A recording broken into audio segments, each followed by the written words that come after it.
Okay, well, good afternoon again, and we are here with we have spoken about rural societies and we have spoken about tribes, caste, and class in the earlier lectures. If you go through the link, today we will talk about another important topic from the UPSC syllabus, that is the urban structure.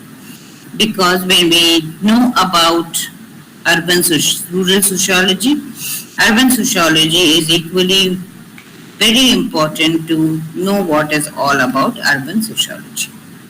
Okay, so I move to the concepts and then I will tell you that what actually is asked in urban sociology when we go for a UPSC exam. First term, which is very important in context of urban structure, is urbanization. The concept of urbanization: increase in number and percentage of people living in an unurban setting, urbanized population. Driving factors that people who are living in rural societies, they may come down to the urban world for jobs, for services, for convenience, for proximity, for distance and access to services. So that is why they come to the urban structure. Primate come to the urban structure. Primate cities are large cities dominating the country, usually more than twice of the next largest city, often dominate economic, political and cultural center. Job services are there, convenience are there, and there is a huge migration. There are often megacities may also dominate the particular region. So now there are models. There are models which talk about various type of city structures, which is very important to understand, because if you are an officer, you need to know what you actually have to do when you are talking about a city. So what are the models of the city? There can be technical cities, like where there is Thebes, Nile River, Mesopotamia, which is famous for irrigation, making canals, surplus crops, dry crops grow. There can be religious cities which make people together. There can be political cities.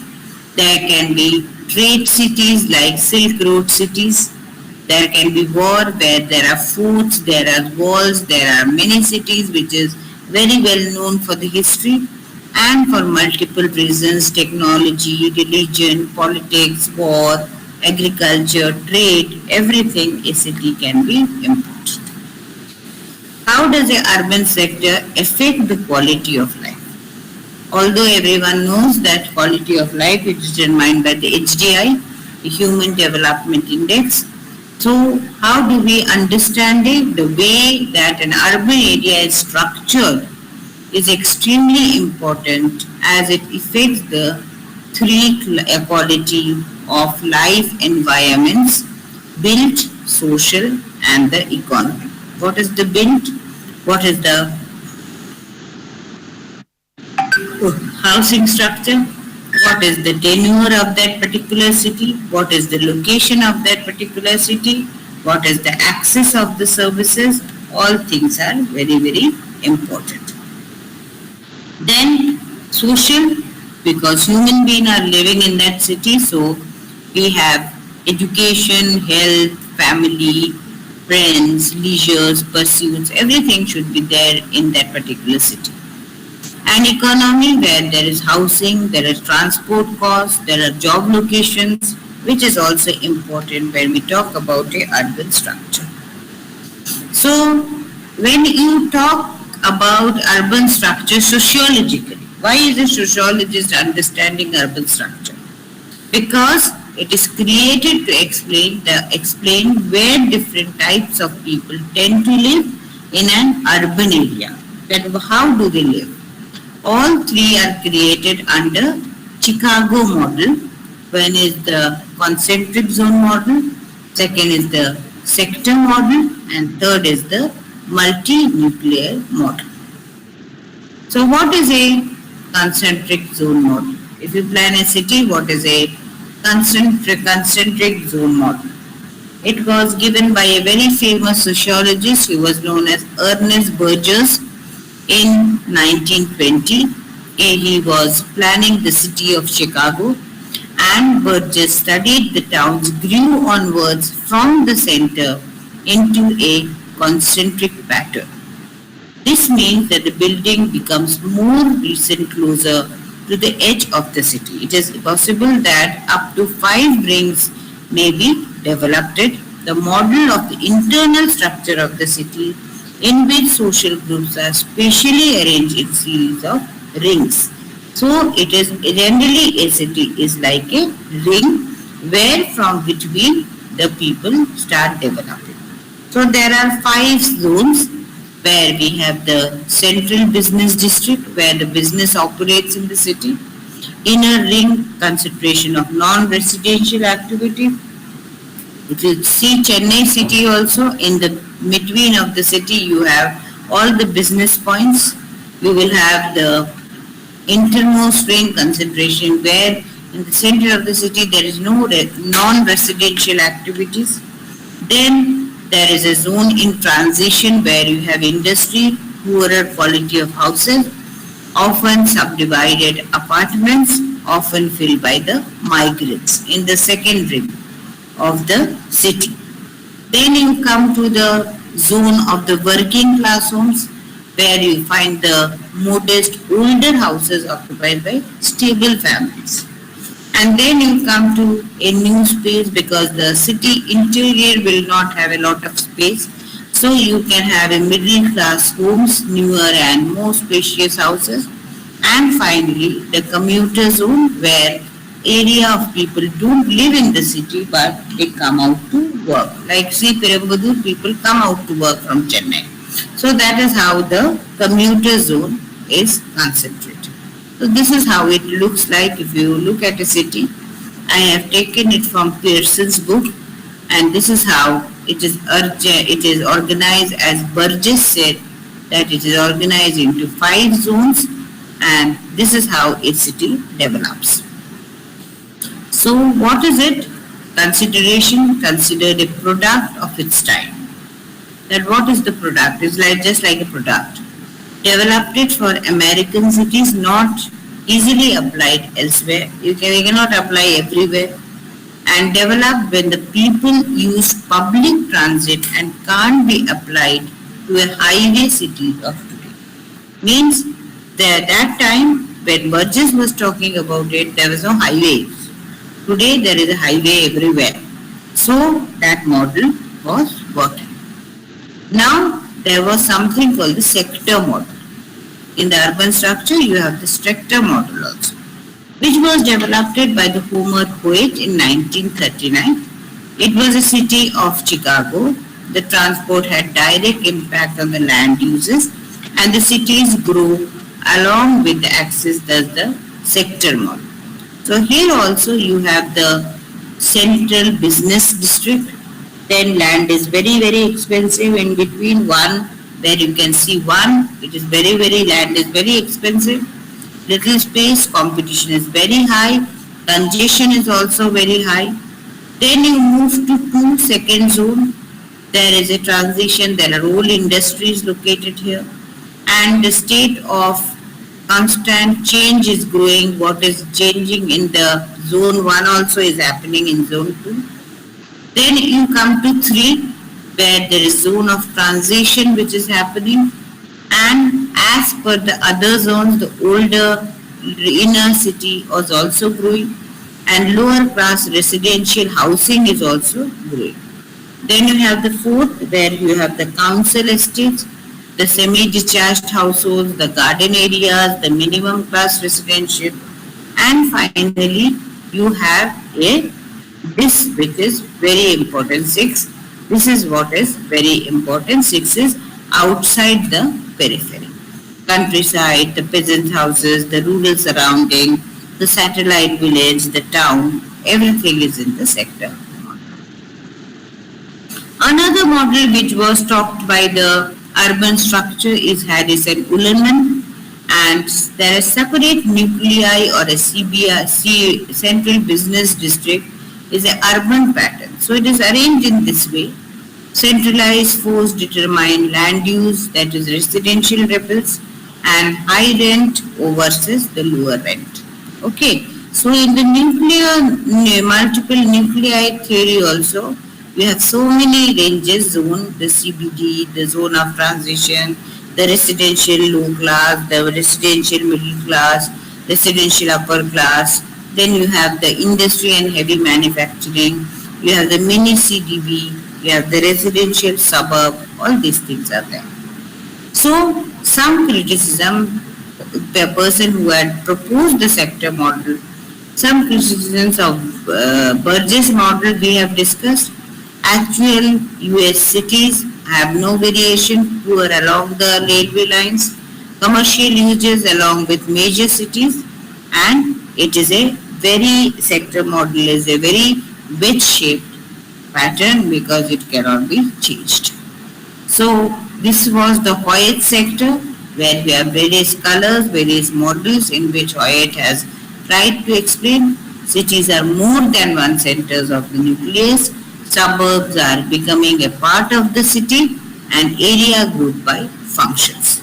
So this is how it is being colored, where you have, like other cities, it is their nuclei model is also coming in various lines, the way the city is being arranged. And as an officer, you need to see what is located where. So you need to know how is your city laid out. So this was little about urban structure, which you can be asked in the UPSC examination, because the urban structure formula is very important if you want to understand the various ways of living in a urban society. So now I come to a very, very general and a very, very important concept of sociology, that is family. Okay, that is family, and I will little touch upon it because I will speak little and then I will continue in the next class. So it is a family is a very important component of sociology. It is the smallest unit, and from there only we talk about larger families and all these things. But sociologists have given due importance to the family structure.